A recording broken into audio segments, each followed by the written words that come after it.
ಸಂಕ್ರಾಂತಿ ಮರುದಿನವೇ ಕಾಂಗ್ರೆಸ್ನಲ್ಲಿ ಕುರ್ಚಿ ಕದನಕ್ಕೆ big twist ಸಿಕ್ಕಿರುವಂತದ್ದು. CM ಕುರ್ಚಿಯ ಫೈಟ್ ಬೆನ್ನಲ್ಲೇ ಡಿಕೆ ಶಿವಕುಮಾರ್ ಅವರು ದಿಲ್ಲಿ ದಂಡಯಾತ್ರೆಯನ್ನು ಆರಂಭ ಮಾಡಿದ್ದಾರೆ. ಕೆಂಪೇಗೌಡ ಏರ್ಪೋರ್ಟ್ನಿಂದ ದೆಹಲಿಗೆ ತೆರಳಿದ್ದಾರೆ ಡಿಕೆ ಶಿವಕುಮಾರ್ ಅವರು. ಇಂದಿನಿಂದ 2 ದಿನಗಳ ಕಾಲ ದೆಹಲಿಯಲ್ಲೇ ಬೀಡು ಬಿಡಲಿದ್ದಾರೆ ಡಿಕೆ ಶಿವಕುಮಾರ್ ಅವರು. ರಾಹುಲ್ ಗಾಂಧಿ ಅವರನ್ನ ಭೇಟಿ ಮಾಡಿ ಚರ್ಚೆಯನ್ನು ನಡೆಸುತ್ತಾರೆ. ಅಧಿಕಾರ ಹಂಚಿಕೆಯ ಸಂಬಂಧ ರಾಹುಲ್ ಜೊತೆಗೆ ಮಹತ್ವದ ಮಾತುಕತೆಯನ್ನು ನಡೆಸುವಂತ ಸಾಧ್ಯತೆ ಇದೆ. ನಾಯಕತ್ವ ಬದಲಾವಣೆಯ ಸಂಬಂಧ ಹೈಕಮಾಂಡ್ ಜೊತೆಗೆ ಡಿಕೆ ಶಿವಕುಮಾರ್ ಅವರು ಚರ್ಚೆ ಮಾಡ್ತಾರೆ. ಹಾಗೆ ನೋಡಿದ್ರೆ ರಾಹುಲ್ ಗಾಂಧಿ ಅವರ ಜೊತೆಗೆ ಬಹಳ ತುರ್ತಾಗಿ ಚರ್ಚೆ ಮಾಡಬೇಕಾದಂತ ಒಂದು ಅನಿವಾರ್ಯ ಪರಿಸ್ಥಿತಿ ಡಿಕೆ ಶಿವಕುಮಾರ್ ಅವರಿಗೆ ಇದೆ. ಯಾಕೆಂದ್ರೆ ರಾಹುಲ್ ಗಾಂಧಿ ಅವರು 19ರ ನಂತರ ಕೈಗೆ ಸಿಗೋದಿಲ್ಲ.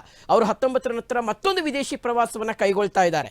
ಲಂಡನ್ಗೆ ಹೋಗ್ತಾ ಇದ್ದಾರೆ. 19ನೇ ತಾರೀಕಿಗೆ ಹೋದ್ರೆ ಅವರು ಮತ್ತೆ 24ನೇ ತಾರೀಕೆ ಬರೋದು. ಸೊ ಹಾಗಾಗಿ ಈ ತಿಂಗಳ 2ನೇ ವಿದೇಶ ಪ್ರವಾಸವನ್ನ ರಾಹುಲ್ ಗಾಂಧಿ ಅವರು ಕೈಗೊಳ್ತಾ ಇದ್ದಾರೆ. ಸೊ ಹೀಗಾಗಿ ಆದಷ್ಟು ಬೇಗ ಈ ಏನು ಗೊಂದಲಗಳು ನಿರ್ಮಾಣ ಆಗಿದೆ ಅಥವಾ ನಾಯಕತ್ವಕ್ಕೆ ಸಂಬಂಧಪಟ್ಟಂತ ಒಂದು ತೀರ್ಮಾನವನ್ನು ತೆಗೆದುಕೊಳ್ಳಬೇಕಾಗಿದೆ. ಸೊ ಹಾಗಾಗಿ ರಾಹುಲ್ ಗಾಂಧಿ ಅವರನ್ನ ಭೇಟಿ ಮಾಡಲಿಕ್ಕೆ ಡಿಕೆ ಶಿವಕುಮಾರ್ ಅವರು ಡೆಲ್ಲಿಗೆ ಹೋಗಿದ್ದಾರೆ. ಇವತ್ತು ಬೆಳಗ್ಗೆ 9 ಗಂಟೆಯ ಫ್ಲೈಟ್ಗೆ ಬೆಂಗಳೂರು ಅಂತಾರಾಷ್ಟ್ರೀಯ ವಿಮಾನ ನಿಲ್ದಾಣದಿಂದ ಡೆಲ್ಲಿ ಕಡೆಗೆ ಅವರು ಪ್ರಯಾಣವನ್ನು ಆರಂಭ ಮಾಡಿದ್ರು. ಈಗ ಆಲ್ಮೋಸ್ಟ್ ಡೆಲ್ಲಿಯನ್ನು ರೀಚ್ ಆಗಿದ್ದಾರೆ. ಈಗ ಅಲ್ಲಿರ್ತಕ್ಕಂಥ ರಾಷ್ಟ್ರೀಯ ನಾಯಕರನ್ನ ಭೇಟಿ ಮಾಡ್ತಾರೆ. ಮಗದೊಂದು ಕಡೆ ಮೊನ್ನೆ ಮಂಗಳವಾರ ರಾಹುಲ್ ಗಾಂಧಿ ಅವರು ಮೈಸೂರಿಗೆ ಬಂದಿದ್ದಂಥ ಸಂದರ್ಭದಲ್ಲಿ ಅವರ ಜೊತೆಗೆ ಈ ನಾಯಕತ್ವಕ್ಕೆ ಸಂಬಂಧಪಟ್ಟಂತೆಯೇ ಮಾತನಾಡುವ ಪ್ರಯತ್ನವನ್ನು ಉಭಯ ನಾಯಕರು ಮಾಡಿದ್ರು.